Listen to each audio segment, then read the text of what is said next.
Demonyo, mga nagkipagsik sa Diyos. Tanya ha? Fallen angels, mula sa langit, sila'y nahulog. Linawin mo.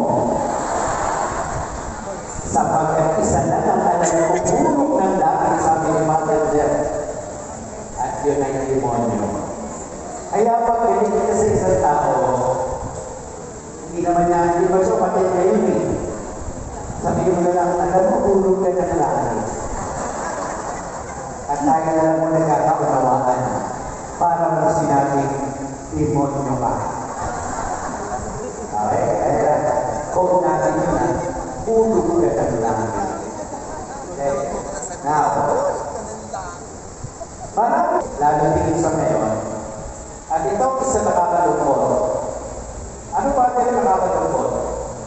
May mga ilan tao na hindi naniniwala sa demonyo.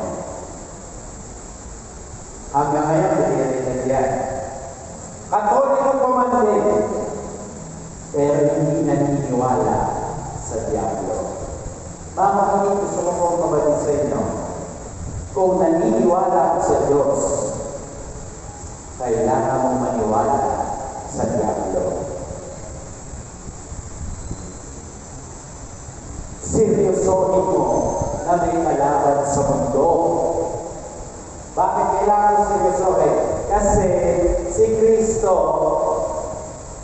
11 times, Jesus took the devil seriously in the Bible. Eh kung si Kristo seryoso ang diablo, tayo hindi natin seryosohin. Hindi ganon. Dapat maniwala tayo sa kalaban ng Diyos. Okay? Sabi ni John Paul II, tinan mo yung sinabi na, if you do not believe in the devil, then you do not believe in the gospel. O ano pa na? Totoo ba ang Evangelyo? Yeah. Totoo ba? Yes. Eh kung totoo ang Evangelyo, totoo ang laman ito. At nagsasabi sa tungkol sa diablo, gusto niyo? Isalamin kayo? Hindi yun yun. Okay? Okay. Dati po siyang exorcist ng Vatican, pero siya po namatay na, no? Tinanong siya minsan, ano po ang tinuturing na tagumpay ng demonyo? Magandang tanong, ano? Ano ang isa sa mga tagumpay ng diablo? Alam niyo, sagot niya ito.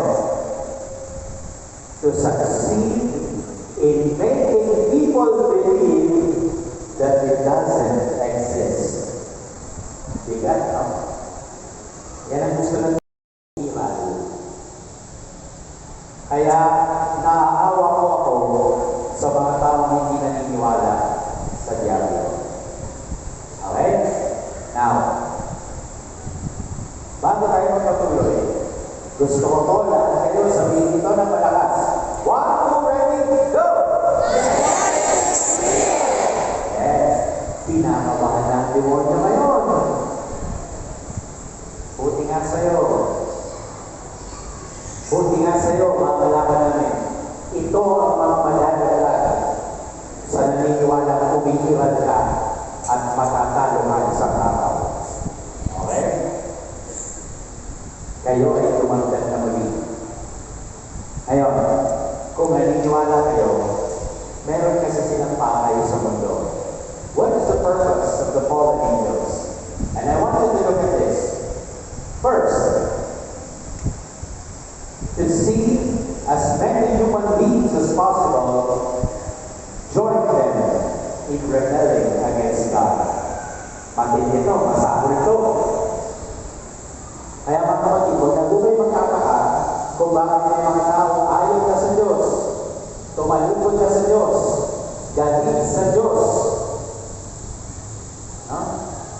Talaga po nagkakaka pa yung diablo sa mga tao ito. Kumbaga, mas gusto na nila sa kalaban ng Diyos. malungkot yun. Pero meron pang mas matinding pakay. And I want you to get ready for this. At ito ang hindi dapat mangyari. Okay, ready? Ito ang pangalawa. At panalangin ko, hindi ito mangyari sa amin. Again, to drag as many souls as possible to be forever damned with them in hell. Aray ko. Alungkot yan. Kaya mga kapatid, narito ako para sabihin sa atin, kailangan iwasan mangyari ito. At magagawa ko lang yun kapag itinuro ko sa inyo kung anong hindi dapat gawin at dapat gawin para matalo natin ang nalaban. Teka lang, bago ko magpatuloy, walang sumagot. At sandali, sumukot na lang, yes, sa condition of God. Pero pag sinabi ngayon, mag-yes ka pa rin. Alam niyo kung bakit? Sapagkat hindi niyo alam kung gaano kapitiyan inihanda ng Diyos para sa inyo sa kalangitan. You have no idea. Sabi nga sa Biblia, eye has not seen, ear has not heard what God has ready for those who love Him. Wala pa. At yung buhay dito, nako, wala pa ito sa kaligtingan ng buhay sa langit. Tandaan niya. Doon wala ka ng maintenance.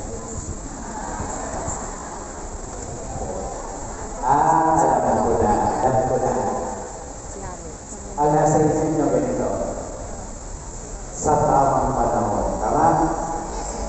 Paano ang tamang panahon ay mamaya at bukas? Di ba? Kaya wala ka nakakalam ng kapatid. Kahit anong sabihin mo, in time, huwag muna ngayon. Hindi tayo masusunod sa ating buhay. Iiwan ko na po namin natin sa bahay. Kasi kung ako nasa bahay, siguro marami namatay na yung tatay ko.